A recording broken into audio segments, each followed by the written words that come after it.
எல்லாரும் எப்படி இருக்கீங்க? கர்த்தருடைய கிருபையால எல்லாரும் நல்லா இருப்பீங்கன்னு சொல்லிட்டு நான் விசுவாசிக்கிறேன். இந்த நாளில் கூட ஒரு வேத பகுதிக்கு பார்க்கலாம். ஒரு ஃபேமிலியாக என்ன பண்ணாங்களா, எல்லாருமே வந்து என்னென்னா ஒரு ஷாப்பிங் பண்ண கடைக்கு போனாங்களாம்.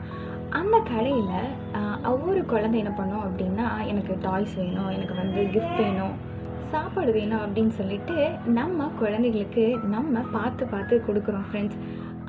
7ஆம் அதிகாரம் 11ஆம் வசனத்தில் போட்டிருக்கிறாரு, ஆகையால் பொல்லாதவர்களாகிய நீங்கள் உங்கள் பிள்ளைகளுக்கு நல்ல ஈவுகளை கொடுக்க அறிந்திருக்கும் பொழுது, அதாவது உலக பிரகாரமாக இருக்கிற அப்பா அம்மாவே தன்னோட பிள்ளைகளுக்கு என்ன வேணும் அப்படின்னு சொல்லிட்டு இருக்கிறதுலையே பெஸ்ட்டாக பார்த்து கொடுக்குறாங்க.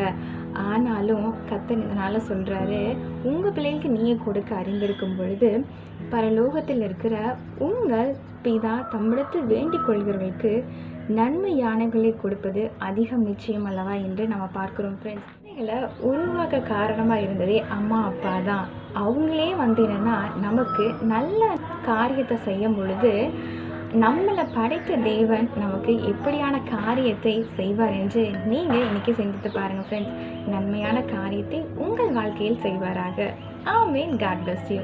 கர்த்தர் உங்களை மிகவும் நேசிக்கிறார்.